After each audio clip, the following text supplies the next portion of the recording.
Working for a salary is financial suicide in slow motion, and your school uniform was the first trap. Seriously, let that sink in. Today, we're completely deconstructing everything you thought you knew about money, success, and the actual path to wealth. We are diving into this explainer by tackling truth number one head on, the lie they told you in uniform. Take a quick second to really think back to that classroom you sat in as a kid. Picture the rigid plastic chairs, the dusty chalkboards, and those strict rules you were absolutely never allowed to question. Your school uniform symbolized discipline, right? It was supposed to symbolize doing things the right way. But in reality, it was actually a training ground for obedience, not ownership. It was literally your very first trap. And this brings us to a really profound realization, perfectly anchored by that famous quote from Jim Rohn: "Formal education will make you a living, self-education will make you a fortune." Because think about it, school didn't teach you how money works. No one ever sat you down and showed you how to multiply it, or how to set up systems so it flows to you whether you're awake or asleep. The system just taught you how to work for it. All right, let's get right into Section 1, the school uniform trap, conditioned for financial obedience. So here's the thing. There's a massive, undeniable gap between what formal education conditions us to do and what building a true legacy actually requires. School strictly teaches obedience. It teaches sitting still, following every rule, waiting for an employer to hand you a chance, and constantly seeking permission. But wealth? Wealth demands ownership. It demands creating your own purpose from scratch. You were raised in a system that taught you exactly how to memorize history, but unfortunately, it never taught you how to rewrite the rules of your own life. Moving on to Section 2, inside the salary trap, the illusion of the good job. The painful, real-world consequence of all that early childhood conditioning really comes down to just one number: 40. If you're trading 40 hours a week for a fixed paycheck, you are trading your absolute most valuable asset, your time, for mere survival. And listen, it doesn't matter if you're an engineer, a nurse, or a teacher. Working hard is incredibly honorable, but working for money alone, that's the financial suicide in slow motion we were talking about. Because a salary is designed purely for survival, not thriving.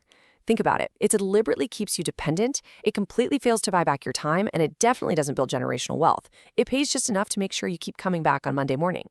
But wealth is built, it's not just earned. Earning is a time card. Building requires an actual blueprint. Which brings us to a fascinating contradiction in Section 3, the professor paradox: technical skill versus wealth intelligence. It begs a pretty obvious question, right? If school alone could genuinely make people rich, wouldn't most professors be millionaires? I mean, these are brilliant, highly educated people, but generally speaking, they aren't millionaires. And that's because having a technical skill or an advanced degree is entirely different from possessing wealth intelligence. A degree is simply a certificate of technical skill. It is definitely not a certificate of financial freedom. Honestly, it all boils down to a massive clash of mindsets. A poor mindset treats money like a boss. You wake up when it tells you to, and you stress out when it's absent. But a wealthy mindset, it treats money like a slave. You command it, and you make it work for you. Mental slavery, not actual poverty, is the root cause of being broke. Because if your mind is programmed for survival, you're always going to find a way to stay in survival mode, no matter how much your income increases. So how do we escape? Let's look at Section 4, the connected economy, building value that outlives you. Now, the connected economy isn't just some buzzy corporate jargon. It's a fundamental, real-world shift from trading your precious time for money to a model that actually pays you for the value you create. It's what allows you to build something once and earn from it forever. In the modern world, you don't need to go back for a second degree. You need to plug into this new model to command wealth. It's time to stop being just a hustler and start being a builder. But to actually thrive here, you're going to need a very specific toolkit. We're talking about things like sales psychology, high-level communication, team leadership, and the ability to build scalable systems. Now notice something? These are the exact high-income skills that traditional schooling completely ignored. But they are the absolute essential levers you need to multiply your impact in the connected economy. Let's pivot slightly to Section 5, 5 Wealth Moral Lessons, Reprogramming for Abundance. To officially break out of this mental slavery, we have to actively unlearn what we were forced to memorize. So let's lock in these 5 core lessons right now. 1. Self-education is the ultimate key to fortune. 2. Salaries are designed for survival, nothing more. 3. Wealth is built through providing value, not clocking time. 4. Money must be your servant, never your master. And 5. Your current financial state is a direct result of your past programming. The secret to wealth isn't always about cramming more information into your head. Sometimes it's just about unlearning the toxic idea that you need a boss or that you have to hustle endlessly until you burn out. Finally, let's hit Section 6, Unlearn, Act, and Build, your 5-step actionable plan. Because look, knowledge without action, that's just more programming. So here are 5 steps you can take today to break the cycle. Step 1 is the school audit. Literally write down the lessons school taught you about money and actively challenge them. Step 2 is skill identification. Pick just one connected economy skill and start studying it tonight.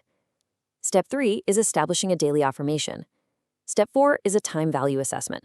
Take a really hard look at your income and see if it's 100% dependent on your physical presence. And step 5 is securing the blueprint.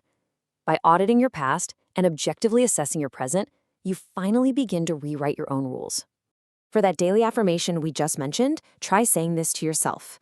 I was not born to hustle endlessly for money. I am called to build value that money chases.